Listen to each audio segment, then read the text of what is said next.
कहानी का शीर्षक है नेम प्लेट। कितनी देर से कॉल बेल बज रही थी।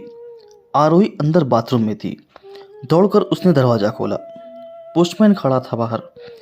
आरोही शर्मा का घर यही है? उसने पूछा। जी हाँ, यही है।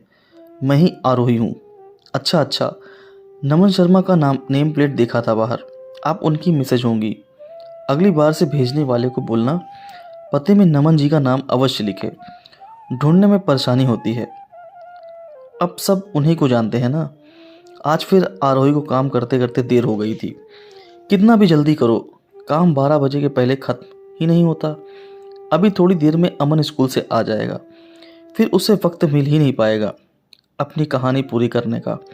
नमन और आरोही की शादी को 5 साल हो गए थे। उनका 4 साल का एक बेटा था, अमन। नमन एक मल्टीनेशनल कंपनी में अच्छे पद पर थे। आरोही भी काफ़ी पढ़ी लिखी थी, लेकिन बेटे और घर की जिम्मेदारियों की वजह से जॉब नहीं कर पा रही थी। कॉलेज के दिनों से ही उसे लिखना बहुत पसंद था।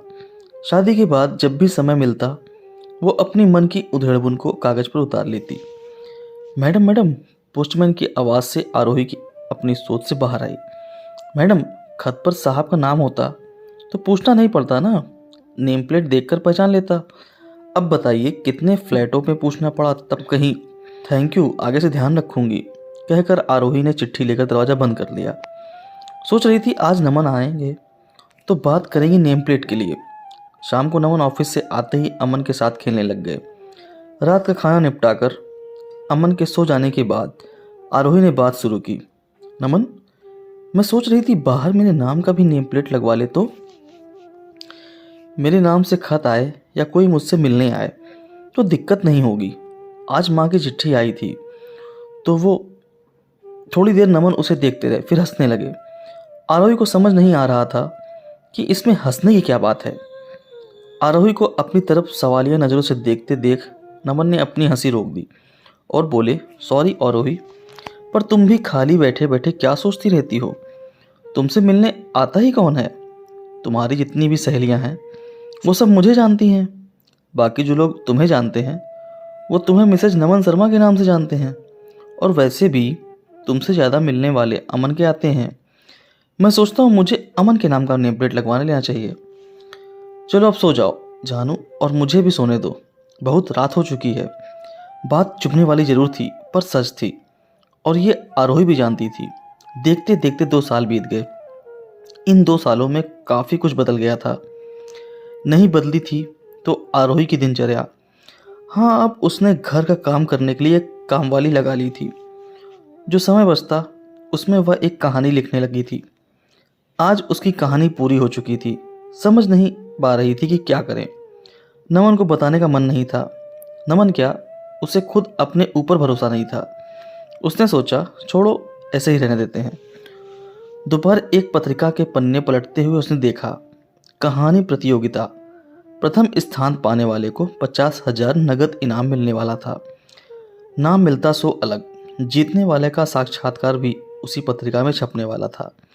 यही नहीं, जीतने वाले को एक उपन्यास भी लिखने का मौका दिया जाएगा।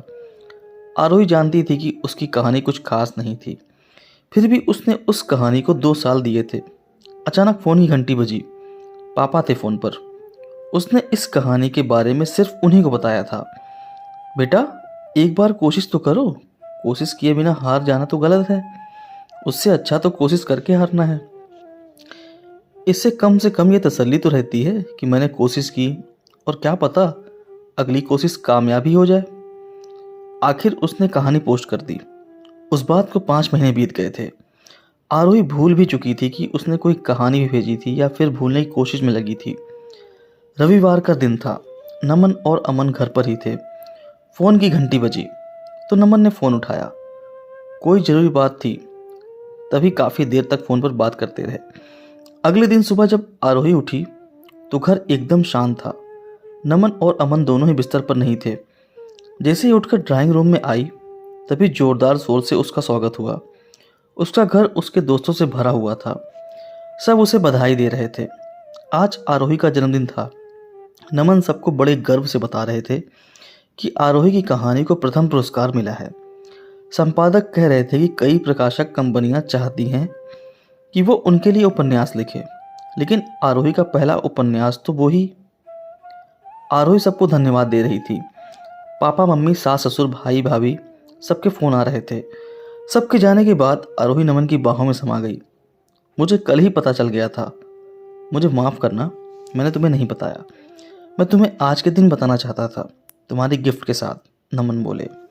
गिफ्ट? लेकिन नमन, आप मुझे बाहर क्यों ले जा रहे हैं? आरोही ने पूछा। मम्मा आओ ना प्लीज़, अमन अपनी मीठी सी आवाज़ में बोला।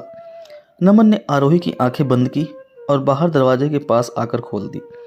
आरोही ने देखा, नमन शर्मा के नेम प्लेट के बिल्कुल पास एक सुंदर सा गोल्डन फ्रेम वाला नेम प्लेट लगा था हुआ था। उस नेम प्लेट पर लिखा था, आरोही शर्मा, लेखिका। इसे देख आरोही की आंखें नम हो गई। जन्मदिन का यह अनोखा तोहफा उसके लिए यादगार बन गया। दोस्तों, उम्मीद करता हूँ यह कहानी आपको पसंद आई होगी। अगर पसंद आई वीडियो को लाइक करें, शेयर करें और चैनल पर नए हो तो चैनल सब्सक्राइब करना ना भूलें। धन्यवाद।